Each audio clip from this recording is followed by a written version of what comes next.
श्री स्वामी समर्थ. स्वागत आहे तुमचं माझ्या मराठी यूट्यूब चॅनलवर.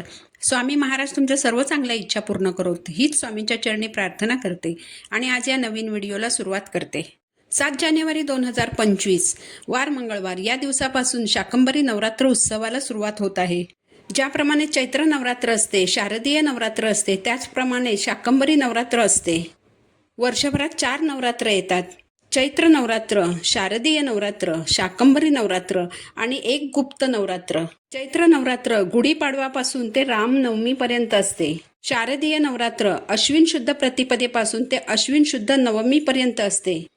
शाकंभरी नवरात्र पौष शुद्ध नवमी ते पौष शुद्ध पौर्णिमेपर्यंत असते. चैत्र नवरात्र आणि शारदीय नवरात्र सर्वांना माहीत आहे. शाकंभरी नवरात्र मात्र फार कमी लोकांना माहीत असते. ज्याप्रमाणे चैत्र नवरात्र आणि शारदीय नवरात्रीमध्ये आपण आपल्या कुळदेवीची मनोभावे सेवा उपासना करत असतो, त्याचप्रमाणे शाकंभरी नवरात्र उत्सवामध्ये देखील आपण आपल्या कुळदेवीची सेवा करू शकतो. 7 जानेवारी ते 13 जानेवारी हा शाकंभरी नवरात्रीचा काळ असणार आहे. काही घरांमध्ये शाकंभरी नवरात्र उत्सवही साजरा केला जातो.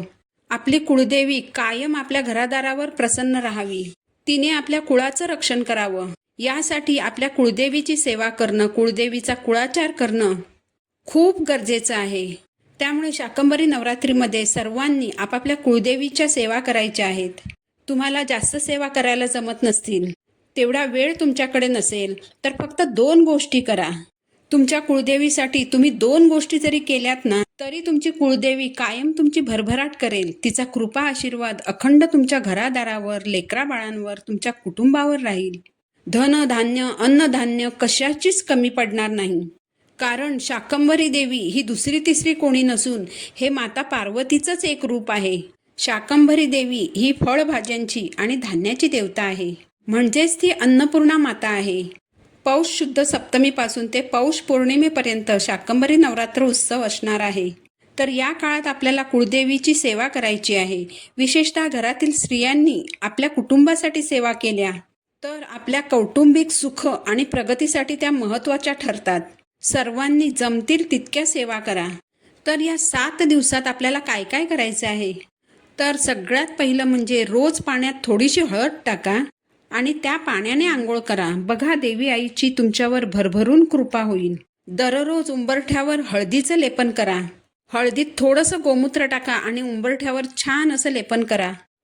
तुम्हाला जर रोज हळदीचं लेपन करणं शक्य नसेल, तर मग शाकंभरी नवरात्रीच्या पहिल्या दिवशी म्हणजे मंगळवारी 7 तारीखला, शुक्रवारी 10 तारीखला आणि सोमवारी 13 तारीखला म्हणजे शाकंभरी पौर्णिमेच्या दिवशी तरी तुम्ही उंबरठ्याला हळदीचं लेपन नक्की करा.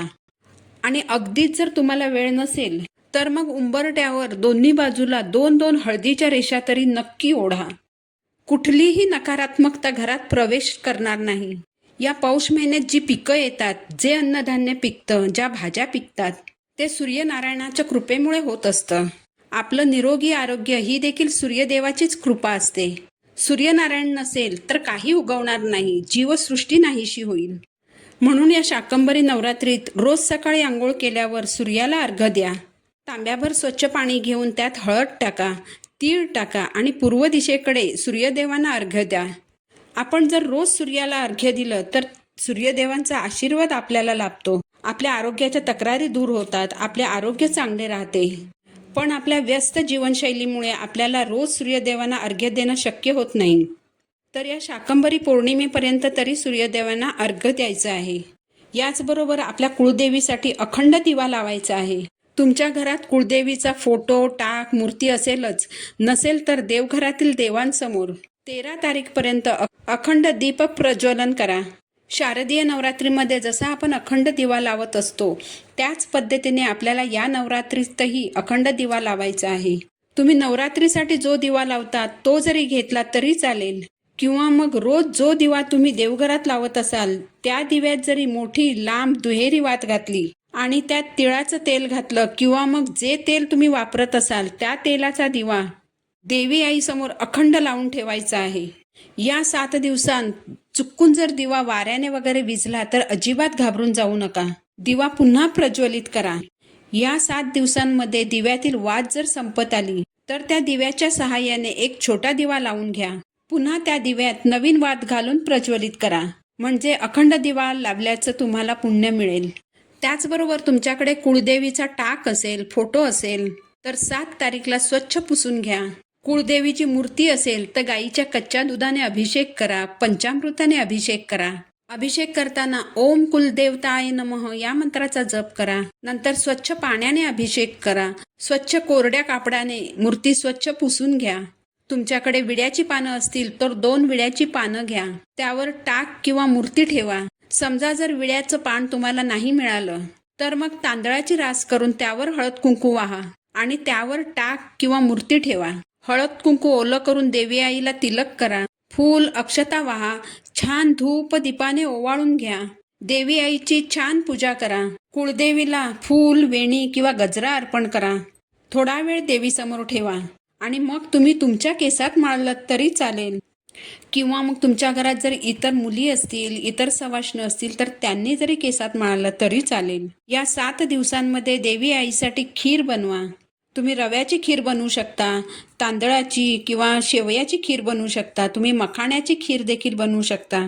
देवी आईला खीर अतिशय प्रिय आहे, म्हणून खिरीचा नैवेद्य कुळदेवीला अर्पण करा.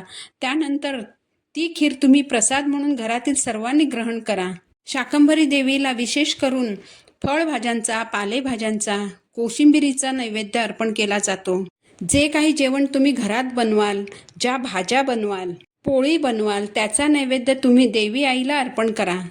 तो नैवेद्य मग घरातील सर्वांनी प्रसाद म्हणून ग्रहण करा. देवी आईसाठी रोज कापूर आरती करा. कापूर बरोबरच 2 लवंगा देखील प्रज्वलित करा. भुकेल्यांना, गरजूंना अन्नदान करा, केळी दान करा. 99 मंत्राचा रोज 1 माळ तरी जप करा.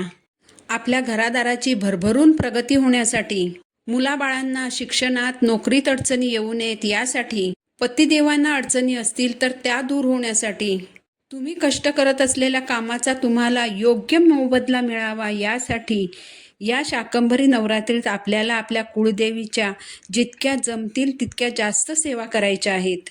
माहिती आवडली असेल तर व्हिडिओला लाईक करा, चॅनलला सबस्क्राईब करा. पुन्हा भेटू नवीन व्हिडिओसोबत. श्री स्वामी समर्थ.